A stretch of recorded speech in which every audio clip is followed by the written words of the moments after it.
This is a strike and this is a ball. And this is an ejectable offense in Major League Baseball. We got a very clear, well, there you go. And now Aaron's saying, I didn't say. In 2024, umpires have been off to what many have been calling the worst start to the season ever. And the worst part is, they aren't even really needed anymore. Umpires have been a major piece of the sport's history dating all the way back to the 1800s, and it definitely made sense back then because computers didn't exist and cars looked like this. However, with modern technology, there are potentially better alternatives that are being tested in the minors as we speak. And with umpires having an all-time bad start to the season, it seems like those changes may be coming to the big leagues sooner rather than later. Well, maybe. Human umpires do have one upper hand on the robots, and it's not calling games correctly, that's for sure. It's that their job security is higher than Jeff Bezos at Amazon. If you don't understand that reference, they cannot be fired, basically no matter what they do. If they mess up 30% of their calls in a game, oops. If they cost a pitcher a perfect game because they failed an obvious call at first base, that's okay. Or if they eject a manager because a fan in the front row shouted something that somewhat hurt the umpire's ego, there's nothing wrong with that either. This is because of MLB's Umpire Association, which is very similar to the union that the players have to protect them and make sure that the league and owners aren't taking too big of an advantage over them. The umpires have the same right. The Umpires Association is basically a workers' union that helps the umpires have as little accountability as humanly possible. If not for them, there would be much bigger punishments for being this guy. However, since they are unionized, they basically have unlimited job security. Umpires can be penalized, however, even if those penalties are small in comparison to what they could be. If an umpire is horrible at their job, instead of getting fired like a real job, they just don't get promoted. There can be very rare instances where umpires can be demoted back to the minor leagues to learn how to call games better, but that's extremely rare and almost never happens to the veteran umpires that we all know deserve to be demoted. For the most part, bad umpires just live in a limbo, where they work half the year calling Major League Baseball games and getting a minimum salary of $300,000, which is only 2.5 times less than the player's minimum salary. Really seems like a major punishment to me, only making $300,000 to call balls and strikes incorrectly. Oh man, what a tough life. The umpire that we all know and love to make fun of, Angel Hernandez, is one of the funniest umpires to listen to their story, and just how damn strong this union must be for this man to still have a job. However, I'm gonna make you wait on that one for a minute longer. The final note I have on the union before moving on to Angel is that the last 3 presidents of the union have been John Hirschbeck from 2000 to 2009, Joe West from 2010 to 2018, and Bill Miller from 2019 to the present day. The former of the two I personally know as not the most respected umpires ever, with Joe West consistently receiving major amounts of criticism before retiring a few years ago. And Bill Miller is less known, however, he's equally bad. I was curious about Hirschbeck, so I looked up, is John Hirschbeck a good umpire? And the first result I was greeted with was titled John Hirschbeck and the League's Growing Umpire Problem. So that's probably not the greatest sign ever. Okay, you guys want Angel Hernandez. I know.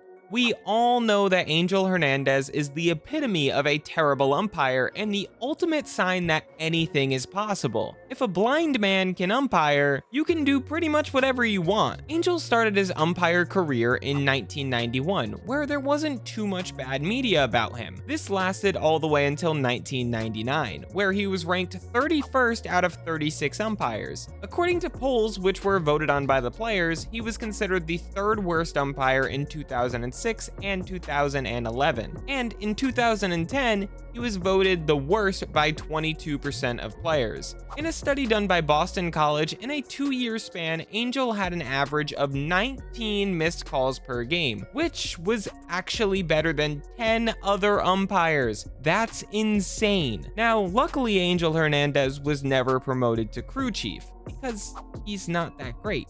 However, he thinks that he is great and has said that he only misses 4 calls per game. so he deserves to be a crew chief. I think I'm gonna believe the Boston College report more than Angel Hernandez saying what he thinks, personally. Because we already know he doesn't think the correct thing most of the time, so why would I believe him here? And he believed this so much that he sued Major League Baseball for not promoting him for racism. This is an actual lawsuit that went down. And the worst part is, he still has a damn job. Like, what? How can you sue your boss for racism and keep your job? This union must have $17 trillion or something. I don't get it. In 2023, he was considered the worst umpire in baseball after only appearing in less than half the season. And he called the worst game in over 5 years behind the plate on September 14th, where he had an incredible 65% accuracy. He missed 1 out of every 3rd pitch. And right now, I'm just showing you some of the incorrect calls. They're not even close. This is just brutal. How does this happen? Okay, enough Angel Hernandez. At least he's the worst umpire out of all of them,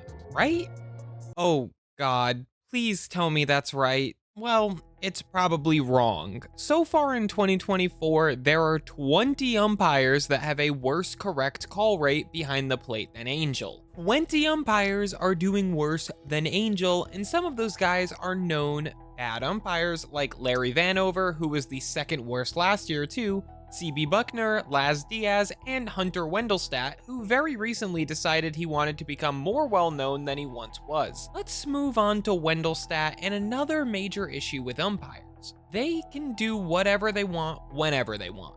And they don't even have to care. Ejections are one of the ways that an umpire can make sure that the coaches or players don't get too unruly throughout a game. If a coach or player is ejected, they must leave the field and cannot come back no matter what throughout the rest of the game. This is a power that every umpire is given to use at whatever time for whatever they feel fit. If they want to toss you because you swore at them, they can. If they want to because you threw your equipment in frustration, they can. If they want to toss you because the fan above your head said get it together home plate, they can do that too. This is another major flaw with umpires. We've seen multiple times umpires get power trips and then eject people for a reason that was obviously not justified. Joe West was an umpire that seemed to enjoy getting himself into drama that would lead to him ejecting people. He did it literally all the time. There are countless clips and compilations on YouTube of Joe West just ejecting people for no reason. I'll play a couple of them now because it's fun. Aaron Boone was thrown out earlier this week because of a fan saying that the umpire was bad. Literally, that's all that happened. It wasn't a controllable thing for Aaron Boone. It was a fan, not one of his players, nothing else. After the game that Hunter Wendelstadt ejected Aaron Boone for something that a fan said, instead of owning up and taking responsibility like an actual adult would, he decided to double down on his take, saying Aaron Boone is the manager of the New York Yankees and is responsible for everything that happens in that dugout. I don't want to eject the ball player, we need to keep them in the game. That's what the fans pay to see. Aaron Boone runs the Yankees, he got ejected. Apparently what he said was there was a fan right above the dugout. This isn't my first ejection. In the entirety of my career, I have never ejected a player or a manager for something that a fan has said. I understand that that's going to be part of a story or something like that because that's what Aaron was portraying. I heard something come from the far end of the dugout, had nothing to do with his area, but he's the manager of the Yankees, so he's the one that had to go. So in this quote, he admits that Aaron Boone is not the one that should have been ejected. However, he did it anyway because like he said on the field, he does not care. And he doesn't have to care because he won't get punished. The league today did say that they are disappointed in how this was handled and that they are upset because this was not a proper ejection. However, it doesn't matter. They're just gonna act like a disappointed father. They're just gonna say, well, we're disappointed in you, Hunter. Oh well, move on, and that's what'll happen. That's the entirety of the drama. It's just really not a good look. And the issue is, what the umpire says goes almost all the time. The only time something can be changed is with the challenge system, which allows you to call into a video replay booth in New York to confirm or deny whether the umpire was right or wrong with his call. Hypothetically, if the umpire was wrong, the call gets overturned and the correct call is made on the field. Although, literally as I'm writing the script, there was one of the worst non-overturn calls I've ever seen, and the announcers were absolutely over it. Foot is on the base, and then the tag. It's just unbelievable. Even announcers paid by the league to keep quiet can't handle it anymore. That's the state that the umpires are in. And for some reason, this is not the only non-challengeable thing. There are many limitations to where it can be applied. If the ball is fair or foul on the infield, that can't be challenged. Or if there's a balk made, that is just another one of the examples of something that cannot be challenged. And like I said, there are many other examples. Way too many to talk about right now because it's a lot. Another thing that simply cannot be challenged no matter what are balls and strikes. And this also applies for check swings, which our good friend Angel Hernandez made one of the worst calls of all time on earlier this season, saying that this was a swing when obviously it wasn't. Whatever the umpire says it is.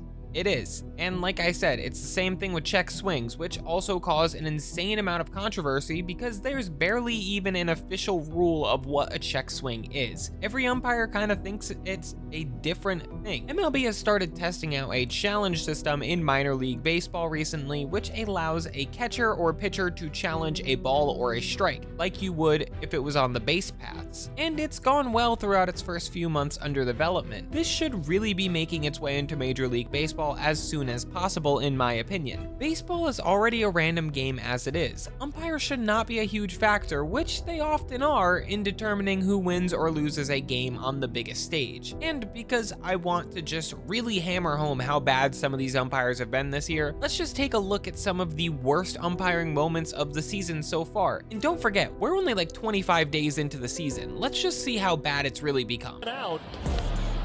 Oh, whoa. Where is that? For the one time Gonzalez in his career pitched. My.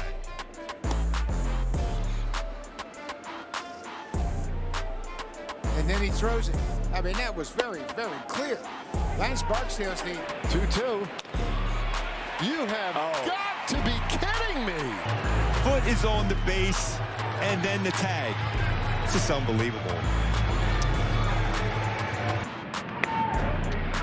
Fastball is right down the middle for ball one. It's just brutal. These calls some of them are just so bad. And sure, it does give MLB more publicity. Watching an umpire make a terrible call and then seeing the manager explode on him until he gets ejected and then screams even more is one of the biggest mass appeals of the sport. However, these players are paid billions of dollars overall to impact a game with their talents. We should allow them to do that because currently you could argue that an umpire making $300,000 behind home plate could easily impact a game more than Mike Trout making $40 million.